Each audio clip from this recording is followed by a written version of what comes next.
Hello जनाब, once again Ejaz हिदायत आपके सामने एक नए प्रोग्राम के साथ, एक नई डिस्कशन के साथ। और आपको मालूम है कि हम हमेशा एक नए प्रोफेशन को एक्सप्लोर करते हैं, एक नई मेडिकल टेक्नोलॉजी को एक्सप्लोर करते हैं, ताकि जो मेरे यंग यूथ है, जो आने वाले जो स्टूडेंट्स हैं, दे कैन गेट इंस्पायरेशन और उनको उनके लिए रोल मॉडल के तौर पे मैं हमेशा मुतारफ़ करवाता हूँ अपने प्रोफेशंस को। तो वी आर लकी कि आज हमारे दरमियान सीनियर मोस्ट CSSD टेक्नीशियंस बैठे हुए हैं और आज we are going to explore what is CSSD और CSSD अब्रीविएशन किस चीज़ का है, और we are going to try to understand कि इसके लिए रिक्वायरमेंट्स क्या है, इसका प्रोफेशन क्या है, इसमें करना क्या होता है। तो जनाब अस्सलाम वालेकुम जनाब इरफान साहब, क्या हाल है? इसरार साहब। तो गाइस, मेरे सामने द सीनियर मोस्ट यहाँ दोहा में जो हमारे CSSD डिपार्टमेंट के टेक्नीशियंस हैं बैठे हुए हैं। इरफान डोगर साहब बैठे हुए हैं, इसरार साहब बैठे हुए हैं, इसरार मुनीर। तो let's going to talk with Irfan and with Israr. So Irfan साहब और इसरार साहब, हमारे जो शो का हमेशा एक तरीक़ेकार होता है कि हम अपने जो गेस्ट होते हैं उनको पहले इंट्रोडक्शन करवाने का मौका देते हैं कि आप अपने बारे में बताएं कि आपका जो शोबा है वो क्या है, वो आप अच्छे तरीके से एक्सप्लेन करें, फिर फर्दर हम सवाल करेंगे। तो प्लीज़ ज़रा बताइएगा कि व्हाट इज़ CSSD डिपार्टमेंट और ये क्या हॉस्पिटल में इनका क्या रोल है, इसके क्या बेनिफिट्स हैं, क्या करना होता है, आपको ज़रा ये बताइए मेरे ऑडियंस को। Thank you sir. सबसे पहले तो हम आपका शुक्रिया अदा करते हैं कि आपने हमें इस हिसाब से समझा कि हम अपने प्रोफेशन के मतलब कुछ बयान कर सकें। थोड़ा सा सर ऊंचा बोलें ताकि ना वो साउंड करे। और ये प्रोफेशन एक नहायत ही ज़बरदस्त प्रोफेशन है। और CSSD का मतलब है कि सेंट्रल स्टल सप्लाई डिपार्टमेंट। तो इसका मतलब है सेंट्रल स्टेरलाइज सप्लाई डिपार्टमेंट। तो ये क्या है, मतलब क्या है? ये एक डिपार्टमेंट है जहाँ पे हम जितने भी इंस्ट्रूमेंट हैं जो यूज़ होते हैं ऑपरेशन थिएटर में, ठीक है, और जितने भी डिपार्टमेंट्स हैं जैसे OPD हो गया, ED हो गया, इमरजेंसी डिपार्टमेंट हो गया, ठीक है, डेंटल हो गया, उसमें जितने भी हॉस्पिटल के अंदर डिपार्टमेंट होते हैं उसमें जो इंस्ट्रूमेंट यूज़ किए जाते हैं वो हम उनको रीइंस्टॉल करते हैं और दोबारा हम उन डिपार्टमेंट को सप्लाई देते हैं। और उसमें कुछ कंज्यूमेबल होते हैं जो तो हम डिस्कार्ड कर देते हैं, लेकिन जो दोबारा यूज़ करके हम उनको सप्लाई दोबारा देते हैं। तो गाइस, मैं आपको सादा लफ्ज़ों में बताऊं कि ये जो डिपार्टमेंट है CSSD, इनका काम होता है कि आपको मालूम है कि जब ये जिक्र किया इंस्ट्रूमेंट यूज़ किए जाते हैं तो इंस्ट्रूमेंट ऑफ कोर्स उस पर ब्लड भी लगता होगा, जरासीम भी लगते होंगे, तो अगर दूसरे मरीज़ के लिए इस्तेमाल करेंगे तो वो ख़तरनाक साबित होते हैं। तो इसलिए इनका एक डिपार्टमेंट है जो वो इंस्ट्रूमेंट्स को, वो जो भी इंस्ट्रूमेंट्स जो यूज़ होते हैं ऑपरेशन में या OPD में या वार्ड्स में, तो वो उसको जरासीम से पाक करते हैं। तो वो हम सीखेंगे कि वो क्या काम है, कैसा है। तो वो इरफान साहब और इसरार साहब हमें बताएंगे कि क्या है। जी सर, ये हमारे पास डिपार्टमेंट में डिपार्टमेंट वाइज हम उसको कैटेगराइज किया गया है। हमारा जो डिपार्टमेंट है उसमें सबसे पहले आता है डिकंटामिनेशन का मतलब है कि जहाँ पे जितने भी इंस्ट्रूमेंट बाहर से आएंगे, ठीक है, उनके डिकंटामिनेट किया जाता है ताकि उनको जरासीम से पाक किया जाए, ताकि वो उनको वॉश किया जाए और उनको केमिकल के साथ धोया जाता है। हमारे पास मशीन है, वॉशर्स हैं, जिसमें हम केमिकल यूज करते हैं और बाय हैंड भी उनको वॉश किया जाता है। इसमें जैसे आपने जिक्र किया है कि केमिकल का भी है और फिर बाय हैंड भी है, मुझे जहाँ तक मेरी इन्फॉर्मेशन, आपके पास कोई मशीनरीज भी होती है जो स्टीमर टाइप की जो होते हैं, जो उसको वो स्टरलाइजेशन वो आप कर रहे हैं। तो सबसे पहले मैंने आपको बताया कि हमारा डिकंटामिनेशन एरिया है जिसमें हम पहले इनकी वॉशिंग करते हैं, ठीक है, with chemical and with hand. उसके बाद ये प्रोसेस जाता है पैकिंग एरिया में। पैकिंग एरिया में उसको रीपैक किया जाता है, जितने भी इंस्ट्रूमेंट आते हैं उनको रीपैक किया जाता है। उसके बाद उसको बाकायदा तौर पे हम सील करते हैं, और हमारे पास एक स्पेशल पेपर है जिसको स्टेरी पेपर कहते हैं, और कुछ पोचेज हैं उनको भी स्टेरी पोचेज कहते हैं, जिसमें हम इंस्ट्रूमेंट है जो डालते हैं और उनको सील करते हैं और पैक करते हैं। इसके बाद हमारा प्रोसेस होता है जो हम स्टरलाइजेशन का जिसको बोलते हैं, वो हमारे पास ऑटोक्लेव है, बिग ऑटोक्लेव। हमारे पास 2 ऑटोक्लेव हैं, एक उसका टेम्परेचर होता है 134 और दूसरा है 121 और तीसरा है प्लाज्मा।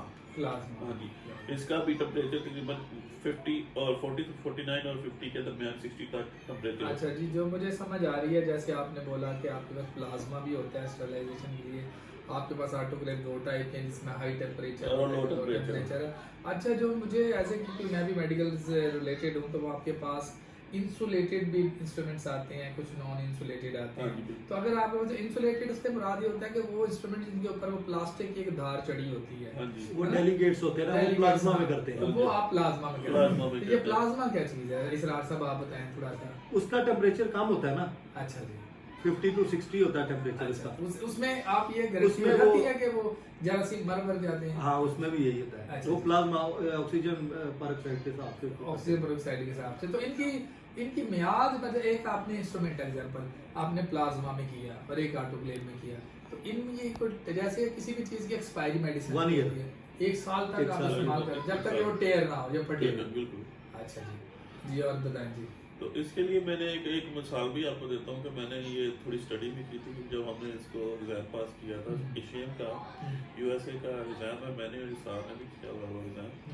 तो मेरे ख्याल में जो पहली फर्स्ट वॉर हुई थी ना, ठीक है, पहली जंग अजीम, उसके दौरान जब वो बम वगैरह हॉस्पिटल्स के ऊपर गिरे हैं, तो वहाँ पे एक स्टरलाइजेशन डिपार्टमेंट भी था। ठीक है, उसके अंदर से जब उन्होंने वो चीजें निकाली गई, ठीक है, तो उसका उन्होंने तजर्बा किया कि जब वो पैक्स एज इट वहीं थे, जो हम पैक स्टल करते हैं, ऑटोक्लेव करने के बाद हम स्टल स्टोर में रखते हैं, और वो जो पैक वहाँ से निकालेंगे तो उन्हें एक उसका क्या कहते हैं कि जी जैसे लैब में भेजेंगे उसकी चेक करने के लिए कि वाकई देखने के लिए कि वाकई ये इसमें कोई जर्म्स वगैरह तो नहीं पैदा हो। जब उन्होंने उसका एक्सपेरिमेंट किया तो वो एज इट स्टेराइल 100% वो थे।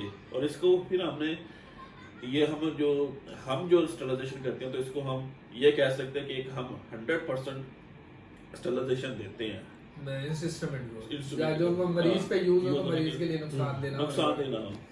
तो ये एक बड़ा ही अच्छा प्रोफेशन है जिसमें हम स्टडी तो जितनी भी आप करें उतनी भी कम है, लेकिन ये है कि 2 ईयर डिप्लोमा है जो दोहा के लिए इनकी रिक्वायरमेंट। अच्छा, हाँ, मैं अब यही सवाल करने जा रहा था आपसे, जो आप उधर आ गए हैं, कि जैसे कोई बच्चा या बच्ची अभी पढ़ रहे हैं और वो चाह रहे हैं कि हम किसी मेडिकल शोबे से मुंसलिक हों और सीखना चाहते हैं, तो अगर कोई CSSD टेक्नीशियन बनना या बननी चाहती है, लड़की भी कर सकती है, लड़के भी कर सकते हैं ना, तो उसके लिए क्या रिक्वायरमेंट है, मतलब यही मैं पूछना चाह रहा था आपसे। ये तो मैट्रिक के बाद भी कर सकते हैं, FSC के बाद भी कर सकते हैं, और आगे फर्दर आप स्टडी जैसे जितनी ज्यादा। हाँ, लेकिन जैसे आपने मैट्रिक के बाद या FSC के बाद किया, FSC मींस माय गाइस, जैसे कि आप 12th स्टैंडर्ड साइंस में 12 जमातें आपको 12 स्टैंडर्ड्स पास है, जो पाकिस्तान में से FSC का नाम भी दिया जाता है, लेकिन कुछ लोग इंटरमीडिएट भी कहते हैं। तो एक्चुअली अगर इंटरनेशनल देखा तो 12th स्टैंडर्ड, तो आपने 12th स्टैंडर्ड कंप्लीट किया या 10th स्टैंडर्ड कंप्लीट किया, तो आपके पास डिफरेंट हॉस्पिटल्स इसकी ट्रेनिंग करवाते हैं ना। और मैं ये सजेस्ट करूँगा कि ज़्यादा अगर आप अपने बच्चों को ज़्यादा स्टडी करवाएं, तो इसका मज़ीद आप आगे जब गल्फ में आते हैं या किसी दूसरी कंट्री में आते हैं, तो आपको फिर एक पता चलता है कि आपका स्टैंडर्ड कहाँ पे है। बिल्कुल। तो अगर आप ज़्यादा स्टडी करते हैं तो फिर आपको एक मौका मिल जाता है 6 माह बाद, साल बाद, 2 साल बाद एक आगे बढ़ने का। डिपार्टमेंट हेड बन सकते हैं, यूनिट हेड बन, सुपरवाइजर आ सकते हैं, मैनेजर बन सकते हैं, आगे भी जा सकते हैं। तो इसलिए मैं तो ये सजेस्ट करूंगा कि आप ज्यादा से ज्यादा स्टडी करें। आपने एक बात की थी कि इंटरनेशनल कोई आपने सर्टिफिकेशन की, वो क्या? ईशान क्या स्पेलिंग क्या है इसके? IACSS। तो ये किसका मुखफ़फ़ है, ये किसका एब्रिविएशन है, ये क्या है? International association central supply management. तो ये कोर्स कहाँ होता है, ताकि जो लोग ऑलरेडी CSSD कर रहे हैं, वो करना चाहते हैं, तो कहाँ से करें? ये हम लोग को सुपरवाइजर या मैनेजर की रिकमेंडेशन से होता है। ठीक, आप काम कर रहे हैं, वो आपके सारा फॉर्म वगैरह वो फिल करके साइन करेगी, उसके बाद आप उसको मेल करेंगे। ये इनकी वेबसाइट पे। ठीक है, वो आपको अप्रूवल देंगे, फिर आप एग्जाम के लिए एलिजिबल हो जाएंगे। FC कॉलेज में इसका एग्जाम है ऑनलाइन, लाहौर में। ठीक है, इधर भी है, इधर भी आप कर सकते हैं, इधर भी, कतर भी, ये पूरी दुनिया में ही है। अच्छा, ब्रिटिश काउंसिल में शायद। ब्रिटिश काउंसिल में। ठीक है जी, ठीक है। तो ये पास करने के बाद अगर आपने पास कर लिया वो एग्जाम, तो फिर आपके लिए क्या बेनिफिट है? वो इंटरनेशनल सर्टिफिकेशन है। सपोज इधर तो नहीं ये एक्सेप्ट करते, लेकिन दुबई में आपको DH या हाथ के लिए ये कंपलसरी है। उसका फायदा है, क्योंकि ये देखिए स्टडी करने का जाहिर बात है, कोई भी चीज की आप अपनी फील्ड में आप स्टडी करते हो तो उसका फायदा तो आपको बेनिफिट तो मिलता है ना। एक चीज है ये पढ़ी है, ये कैसे बनी, इसको कौन सी चीजों ने मिलके बनाया, ये सारी चीजें उसके अंदर डिटेल में हर चीज के अंदर, ऑटोक्लेव कैसे चलता है, मशीनें कैसे वर्क करती हैं, ये सारी चीजें, पैकिंग का तरीका सिखाया जाता है उसके अंदर। तो देखिए हर चीज इन डिटेल जो है ना आपको मिलेगी। हाँ जी, उसके बुक के अंदर मिलेगी, और वो आप वो मटेरियल आप उस बुक में से ले सकते हैं, बजाय ये कि आप किसी टीचर के पास जाएं या कोई आपको समझाए, लेकिन वो उस बुक के अंदर आपको एक एक चीज का जवाब जो है मिलेगा। तो गाइस, ये जो हमारा जो पॉडकास्ट है ये काफ़ी लेंथी है, तो ये पार्ट 1 है। तो आप जिस ये सुन रहे हैं, इन्फॉर्मेशन ले रहे हैं, if you want to learn more, so there is a part 2 जो हम डिस्कस करेंगे, ये कैसे इस फील्ड में आए, इसरार सब कैसे फील्ड में आए। So have a nice and good day, will see you in part 2। Bye bye.